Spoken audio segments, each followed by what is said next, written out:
Welcome to a guide to new mods on Farming Simulator 19 with me, MrSealyp. Right then, mods for Thursday the 6th of June. Apologies for the delay in posting. I had a couple of issues with my laptop, but that's not your concern. It's mine. So, here we are. What do we have? I'm going to start off with the glaring obvious one in the front. This beautiful looking Massey Bergson 7700 series. This is a 7700S. This is by STv-Modding. It's very similar to the standard in-game 7700 with some obvious differences. We're going to have a look at those in store. There's some really nice bits on this. Again, it's that customization option, the being able to personalise it, make it your own. You can be that farmer in the community with the special edition paint job, and oh yeah, it's lovely. Very, very nice tractor. I've always liked these for another reason, which we'll also get into in the Modhub straight away, or the Modhub, the store. So, we will find this under medium tractors. Now, the standard 7700 is here. 176,000 to buy, 210 horsepower, 12 slots. That's the standard one. Weirdly, in the Modhub, it said for this, not this one, the modded one that we're going to get to there, it said 110 to 150 horsepower, which is way off. This starts at 210 and goes up to 280, I think. So I'm not too sure why it said that, but anyway. This is the mods. Now that says 2 slots at the moment. That's because I've already got one. Your starting slot count on this is 25 slots. So a bit higher than the standard 12, but you'll see why, because of the options that are available. It's a really nice tractor. I do like this. I do like it when you get options on the standard ones. So straight off the bat, let's zoom in a little bit because we need to see the front part of the engine cover. So design colour. We can have it standard, red. We can have metallic, red metallic grille. When you do that, you've got these little sections on the very top and on the side, which in certain lights look black, but they're not. They're actually red metallic, as you can see as you kind of gloss over. Very nice little touch. If I go to black, no, that didn't change to black. That did. They are then all black. It doesn't matter what angle you go at, they are a black one. I like that. It makes it stand out, something a little bit different. So, then we'll go to main colour next. Main colour. No, I don't want to purchase. Main colour. So, this is nice. We've got this one here, which is the metallic, the same red metallic for the grille, but all over. And in, like saying, certain lights, it's almost like that pearlescent flip you kind of get. That's nice.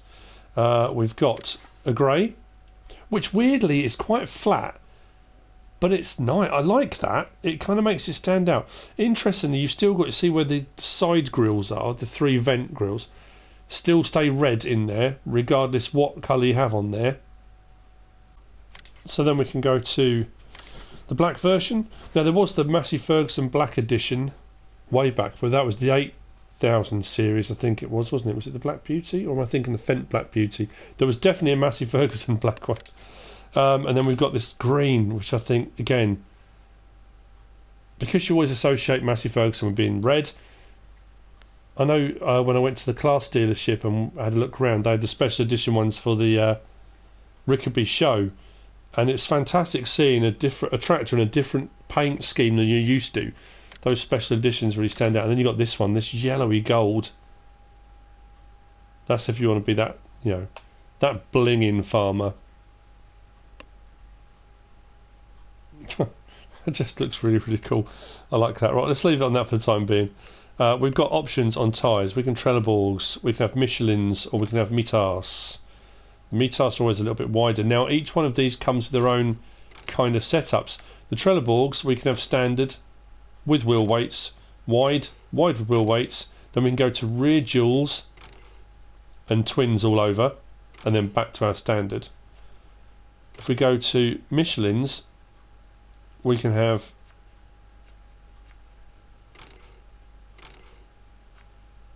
standard, wides, wheel weights, wide tyres and weights, and then back to standard. There's no option with the Michelins to have rear duals or twins. If you want rear duals or twins, you need it on trailer balks.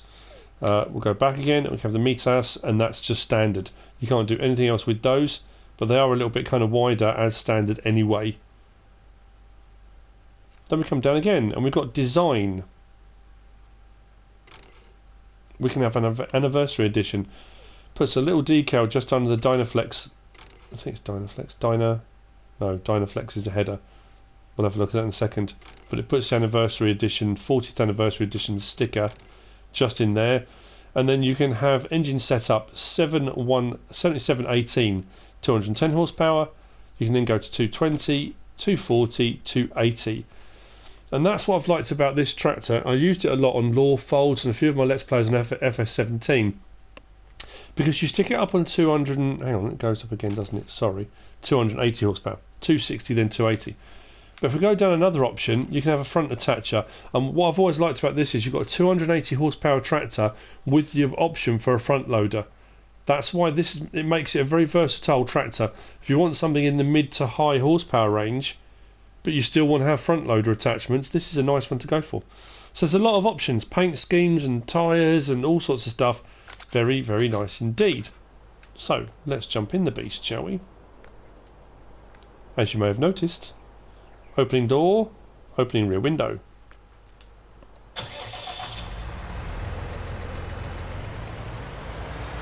Now it runs and sounds like, pretty much like the standard in-game one. Nothing much has changed there, but I love the way when you turn in the light, these paint schemes really pick up the light well. Very nice. Got your standard beacons and indicators and whatnot. Lights on the front, lights on the back, and then our main beam kind of working light type deal. As far as, let's just open that up.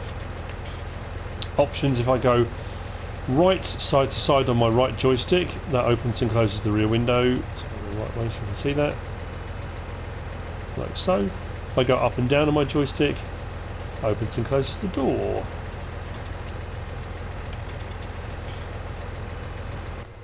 Which of course you can also do from inside, should you choose to do so.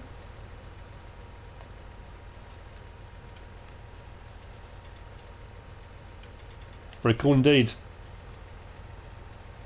I like this. Lights on the dashboard. Nothing more than the standard. But there you go. Let's turn that menu off. Oh yeah, the anniversary sticker. That's just in there. The Massey Bergson anniversary sticker. That's a Dyna, not Dynaflex. And then this side actually says... oh, we'll zoom in on that. Like so. There you go. Very nice. So that's the Massey Bergson 7700S by STv-Modding. Very nice tractor. Like that a lot. I'm still going to be using that for the next mod to look at. Let's just turn the lights off. So next up on the list, ignore those big green glaringly obvious things in the background. We have got the Grime GF90-4 Power Harrow. This is by 76 Max. This is, for all intents and purposes, it's a cultivator, but it's a power harrow because it's powered by the PTO shaft. So under what used to be the cultivators section, you would have everything in there. You've now got cultivators. Actually, we'll have a look. It's probably far easier. So, because we've got these sections now, disc harrows, cultivators and power harrows. They all do the cultivating job, but they're all slightly different in the way they do it. The difference normally with a power harrow is it's run by the PTO and it's actually powered, therefore a power harrow, rather than cultivators and disc harrows, which are generally just pulled along behind. It's the weight of the vehicle itself that does the work. So here it's 4 slots. Obviously I've got one already, so that's saying 1 slot. 3.6 metre width, 15,000 to buy. There are no options available. Because it's powered, it requires 180 horsepower. Now, as far as mixing up with the other ones that are in here, it's the same price as the Rub, I'm never quite sure, which is only 3 metres, so you're getting a wider width for the same price as that one. That one's a 4, so it's only a little bit smaller. It kind of comes between this one and this one. But like I say, no options available on it. It is what it is.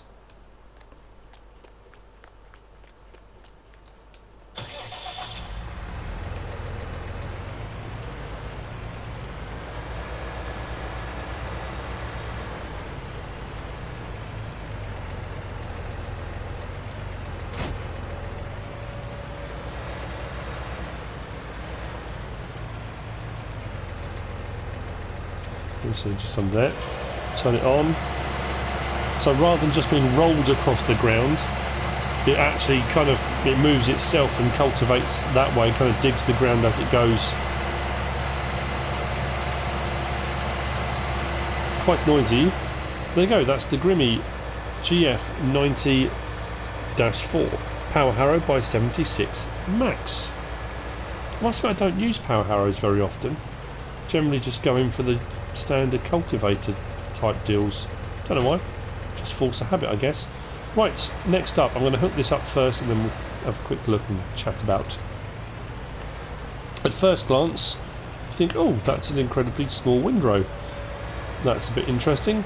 However, it's not. Now what I have noticed as well as I'm turning already, those plasticky kind of sheets on the sides are flapping as we go. Now this is the Lizard RS1400 silage spreader. This is by AS Agri, and you go over your bunker silo, that spins, and that obviously you can raise and lower that. We'll have a look at in a second, and it levels your silage as you go. And the beauty of this is, obviously depending on the width of your tractor and how wide the tyres are, you can get right into the sort of corners. Sometimes you can't always get to those with other levelers, but yeah, it's the same thing as a leveler. You'll find it in the levelers section just here. It's only 700 to buy, so fairly cheap. It's only got a working width of 1.4 metres, which I suppose is the only drawback to it. It's quite small. There are no options available on it, but it's PTO driven and it spins. Only requires 60 horsepower, so you can use this on the smaller tractors. Again, this would be I would think if you've got a smaller bunker silo. If you've got one of the massive ones at the biogas plant, it's probably not the best option. But turn it on. And it spins like so. Now you can just raise and lower it automatically, but if you do want a bit more adjustment on that, if you press L1 and then right stick, you can actually adjust it backwards and forwards. I say backwards and forwards, like the trouble is, because you've got the window control as well, you're getting both at the same time here. Side to side, but then you've also got some up and down control as well, so you can get that more fine, precise height rather than just up or down, which obviously is that motion. You can actually have a bit more finite control with it.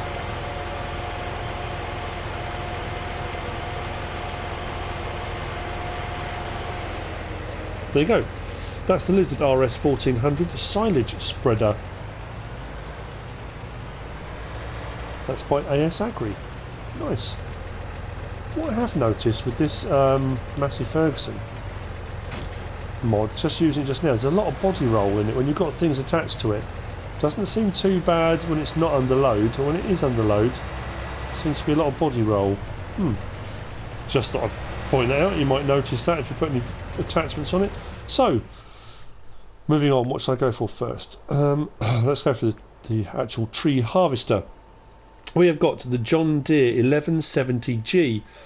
These are both by North Modding Company. They've brought us a few bits of forestry equipment, tree harvesters, forwarders and things in the recent past, and these are the new additions to their kind of lineup. So this is your tree harvester 1170. This is the smaller brother to the one that we had already, which was the 1470G. I mean, realistically, what's different? This is an 8-wheel. On the other one you've got one big wheel at the back there. The actual cab and rear engine compartment and stuff I think are pretty much the same.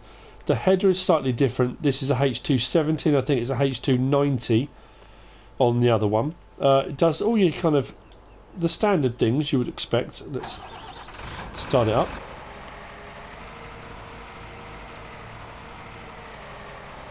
So we've got up and down on the crane, and then we've got crane, sorry, the arm, out and back, and then we've got our turn on header which opens it up, L1 and R1, and left stick adjust the head, so we can actually do what we did before on the other ones, which you don't get on some of the other tree harvesters. You can tilt the head backwards and forwards, so you can pick up those pesky ones that are on the floor, or you know, if you want to cut in a different way. But there you go. We can obviously change the cut length and all those kind of things, which we're kind of used to. Lighting wise, if we zoom in a little bit, lights on, in cab and off. If you do it from in cab, when you do that, the lights on does the outside lights, and then if you look down here, when you do the next setting, it kind of lights up the two joystick panels, so you can see those kind of at night. Nice feature that. As far as in cab goes, this has got the swivelling cab that moves with the crane. It's a nice feature I like. It's got on the other one as well. Very cool. And then we've got our camera angles. We've got left and back to the cab. So there you go. Not too bad. Now this is the smaller one. This does say for doing like limbing and stuff like that, but the header will do standard trees. It will do your normal trees. We'll have a look at the actually in store at the price of it and where it kind of sits with the other ones. So as tree harvesters go, we've got the HR46X, which is the smaller Sampo Rosennew. That will do big trees as well now. But then we've got 931XC Komatsu, the Pond Scorpion King. So we've got the 1170G here, 372,000, which actually puts it cheaper than the two standard in-game ones now. Its big brother is that one there, which is 422, which is also a little bit cheaper. As far as slot count goes on this, it's a bit high. It's 30 slots for the first one. Not that you're likely to have multiple ones these on the map. Options available, we have got Trelleborgs as standard, and then we can go to the Ollis 4s and we can change various different track types like so, or back to that. Those are the options available. 268 horsepower, and then looking at it next to its big brother, like I say, the cab isn't any different. I don't think the engine bay is. The crane arm doesn't seem to be. I think the only difference realistically is the wheel setup, and obviously the head is a little bit smaller. But if I line them up next to each other, they're about the same length. Like I say, the cabs sit about the same height. The engine compartment on the other one is a little bit higher, but that is realistically because you've got this one back wheel here, whereas this one's got two. So this is 8 wheel, this is 6 wheel. Other than that, this, like I say, the headers, this one's the H270 and that's the H290, but they both do the same job. So this is a kind of cheaper alternative to that one there. Very nice mod. You know, if you're looking for a tree harvester, and again, it's more options. I know they almost look identical, but that is definitely a cheaper option. Which moves us on to the final mod, and it is another forwarder. This is by North Modding Company as well. This is the JD1210G. The other one is a 1910G, which is the one we got previously.